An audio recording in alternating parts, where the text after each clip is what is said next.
வணக்கம். சற்று முன் கிடைக்கப்பெற்ற மிக மிக முக்கியமான செய்தி ஒன்று வெளியாகியுள்ளது. அனைத்திந்திய அண்ணா திராவிட முன்னேற்றக் கழகத்தில் உள்ள அனைத்து நிர்வாகிகளும் டிசம்பர் 5ஆம் தேதி அதிமுக செயற்குழு கூட்டம் கலந்து கொள்ள வேண்டும் என்று எடப்பாடி பழனிசாமி அவர்கள் அறிவித்திருந்தார்.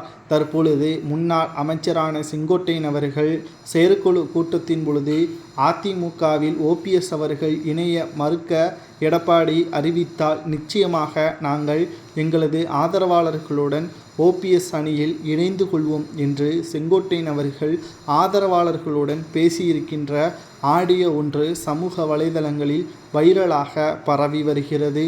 குறிப்பாக எடப்பாடி பழனிசாமி அவர்களின் தலைமையை ஏற்று நாங்கள் கடந்த 10 தேர்தல்களில் தோல்வியடைந்து விட்டோம். அது மட்டுமல்ல, சரியான கூட்டணியும் இல்லை, உட்கட்சி மோதலும் அதிகரித்து கொண்டிருக்கிறது. இனியும் எடப்பாடியை நம்பினால் நடுத்தெருவுதான். காரணம், 2026 சட்டமன்ற தேர்தலில் அரசியலில் மாற்றத்தை ஏற்படுத்தும் விதமாக தமிழக வெற்றிக் கழகமும் தேர்தலை சந்திக்க உள்ளது. இந்த வரிசையில் அதிமுக சரியான பாதையை தேர்வு செய்ய வேண்டும்.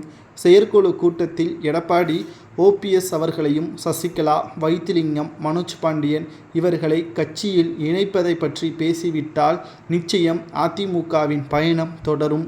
அப்படி எடப்பாடி பழனிசாமி அவர்கள் கட்சியிலிருந்து நீக்கியவரை பற்றி பேசாமல் அதிமுகவை வலுப்படுத்த வேண்டும், பொதுச்செயலாளர் பதவியை பாதுகாப்பாக வளையத்திற்குள் கொண்டு வர வேண்டும் என்று அவரை பற்றி சுயநலமாக பேசினால் நிச்சயமாக நாங்கள் ஓபிஎஸ் அவர்களுக்கு பெரும் படையே ஆதரவாகவே கொடுப்போம் என்றும், அதிமுக நிச்சயமாக வெற்றியடைவதற்கு ஓபிஎஸ்ஸின் பங்கும் சசிகலாவின் ஆதரவும் தேவை என்பதையும் செங்கோட்டையன் அவர்கள் ஆதரவாளர்களுடன் பேசிய ஆடியோ ஒன்று சமூக வலைதளங்களில் வைரலாக பரவி வருகிறது.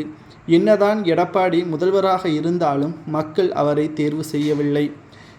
3.5% வித்தியாசத்தில் சிறுபான்மையினர்களது ஓட்டுக்கள் பிரிந்து எடப்பாடி தோற்கடிக்கப்பட்டார். ஆஹா, ஒட்டுமொத்த அதிமுகவியர்கள் அனைவரும் தோற்கடிக்கப்பட்டார்கள். ஆனால் எடப்பாடி பழனிசாமி மட்டும் நாங்கள் கட்சியிலிருந்து நீக்கப்பட்ட பிறகு ஓபிஎஸ்ஸையும், வைத்திலிங்கம், மனோஜ் பாண்டியன் கட்சியிலிருந்து நீக்கப்பட்ட பிறகு தொடர் தோல்விக்கு யார் காரணம் என்று கேள்விக்கு மேல் கேள்வி நிர்வாகிகள் அழுத்தம் கொடுத்ததன் காரணமாக பல்வேறு கள ஆய்வு கூட்டத்தின் பொழுதும் அதிமுகவின் நிர்வாகிகள் மோதலில் ஏற்பட்டுள்ளார்கள். இதற்கு முற்றுப்புள்ளி வைப்பதற்காகவே இந்த செயற்குழு கூட்டம். ஆனால் செங்கோட்டையன் அவர்கள் ஒன்றிணைவதற்காக இந்த செயற்குழு கூட்டத்தை கூட்ட வேண்டும் என்று கூறுவது சரியா என்பதை கமெண்ட் வாயிலாக கூறுங்கள்.